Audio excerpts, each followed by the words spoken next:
Justiça, Segurança e Cidadania, com Vilmara Fernandes.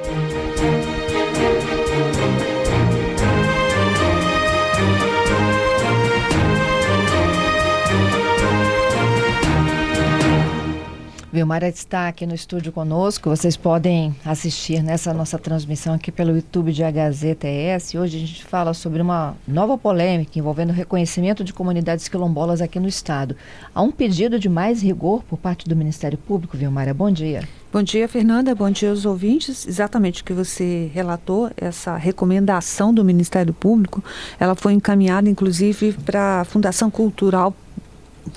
Cultural Palmares, né, que é a instituição encarregada de fazer essas certificações das comunidades quilombolas. E eles estão pedindo que sejam adotados critérios mais rigorosos. Como é que seriam esses critérios? Porque a lei diz que a autodeclaração, né, que o autorreconhecimento, eles se declaram comunidades quilombolas, já é um passo importantíssimo.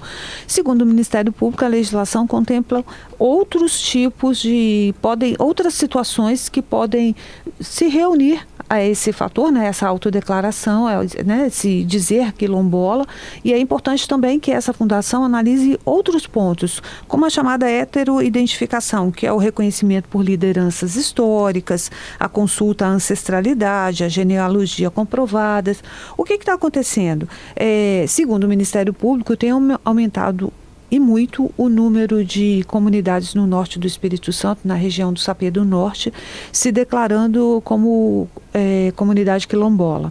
E eles, na recomendação, citam inclusive 2 casos de 2 comunidades. Uma já conseguiu a certificação por intermédio da Fundação Cultural Palmares e a outra já entrou com um pedido.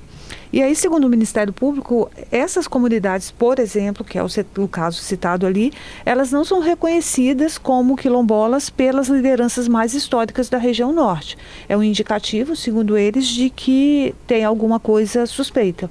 Então, na recomendação, inclusive, foi pedida a reanálise do caso de uma das comunidades e também que fique mais atento não só ao segundo pedido, como também a outros pedidos. O que está acontecendo na região? A gente já falou isso aqui algumas vezes, né, em outras circunstâncias. A gente tem situações de grilagem, né, os conflitos fundiários pela terra. Nós temos também agora, mais recentemente, comunidades, segundo o relato do Ministério Público, que estão se declarando como quilombola, porque a região do Sapê do Norte foi incluída como afetada pela tragédia de Mariana. Lá do rompimento da barragem. Então, algumas comunidades também, alguns grupos estão se declarando para também lançar mão dos benefícios decorrentes da indenização de Mariana. Então, esse é outro motivo. Então, além dos conflitos fundiários, né, das questões envolvendo os grileiros ali, as disputas por terra na região, agora tem essas situações todas. Em decorrência disso, o Ministério Público apontou que é preciso que esses processos sejam feitos com mais critério. Além dessas questões, a Fundação também, a lei permite que eles façam visitas às comunidades, conversem com outras lideranças da região, né, para saber como é que foi qual é a genealogia daquele novo grupo, né, a quanto eles pertencem aqui, a quais famílias, né, a descendência deles, é chamada ancestralidade. Tudo isso precisa ser acompanhado antes de fornecer a certificação de que aquela é uma comunidade quilombola. Essas informações todas estão nessa recomendação agora do dia 25 de agosto, que foi feita para a Fundação.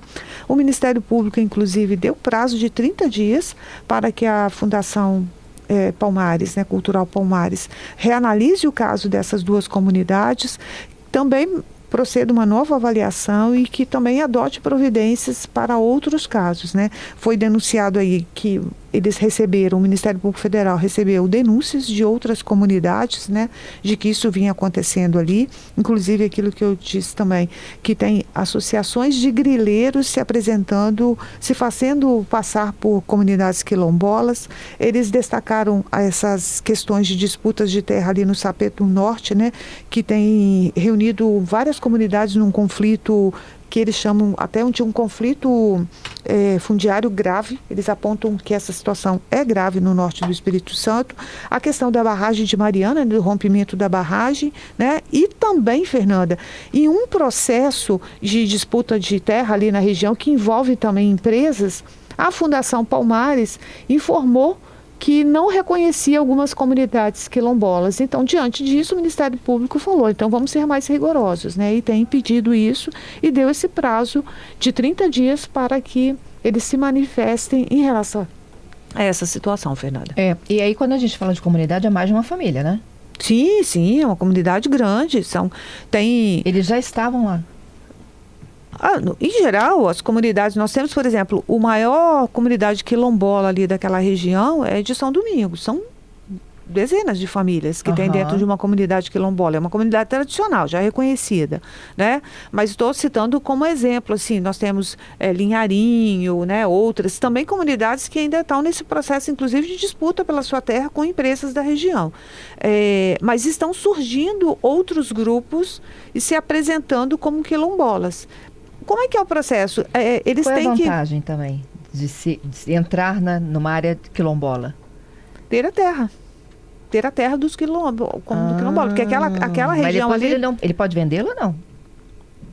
Aí vai depender dos processos em que eles estão, né? Porque tem várias circunstâncias que envolvem essas terras. Por exemplo, a certificação é o reconhecimento daquela comunidade ali como comunidade quilombola, que vai dar o direito ali.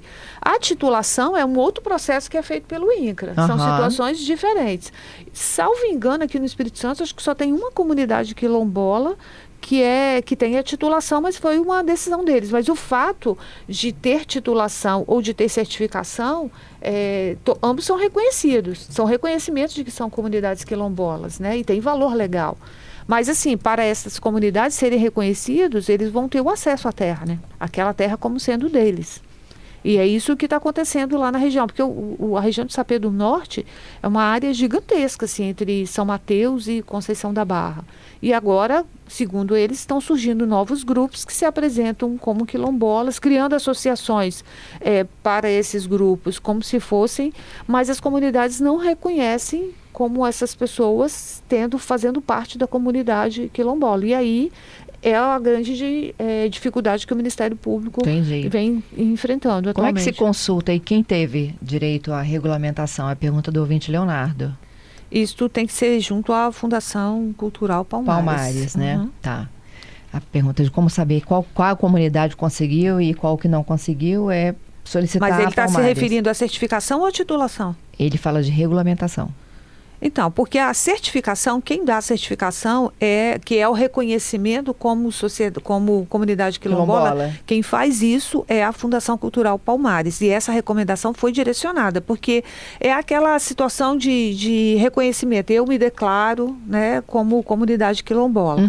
Só que a lei diz que a Fundação, além do auto-reconhecimento, de se declarar, autodeclaração como comunidade quilombola, segundo o Ministério Público, a Fundação pode verificar outros elementos, né, de heteroidentificação, que eu falei, da ancestralidade, a genealogia, as lideranças históricas, né, fazer uma pesquisa ali na região, conversar com a comunidade que está pleiteando a certificação e também com as outras comunidades que estão ao redor para ver se os reconhecem. Essas duas comunidades, por exemplo, as lideranças mais históricas de Sapé do Norte não os reconhecem como quilombolas. A gente tem o nome delas? Temos, Braço do Rio e Córrego do Jacarandá. Pronto, respondendo aqui para o ouvinte. Nós tentamos entrar em contato com essas lideranças dessas duas comunidades e ainda não conseguimos um retorno, né, dessas duas comunidades. E também da Fundação Palmares, que recebeu a notificação do Ministério Público. Nós acionamos também, mas ainda não tivemos um retorno sobre como é que está sendo feito esse processo, se eles vão atender essa recomendação do Ministério Público e vão fazer uma visita, né, a essas comunidades, né, essas duas comunidades estão sob suspeição agora, né? Mas é uma avaliação da própria fundação que vai levar a certificação ou não. A certificação é o reconhecimento de que aquela é uma comunidade quilombola. Entendi. Voltando à pergunta do ouvinte aí, a titulação da terra, ela é feita pelo INCRA, é um outro processo. né? Vai levar em consideração também a certificação. Mas ter o título de posse da terra é um outro processo que é feito pelo INCRA. É paralelo. Mas nem todas as comunidades quilombolas no estado pediram, eles têm a certificação ou estão em processo de ter a certificação, mas nem todos ainda possuem a titulação, até porque alguns destes casos, algumas dessas comunidades ainda estão em processos judiciais disputando a terra, né, com empresas, né, informações de sobreposição de terras, né, entre as comunidades e as empresas. Isso dificulta o processo de titulação. Obrigada, viu, Vilmara? Até quarta que vem. Até quarta.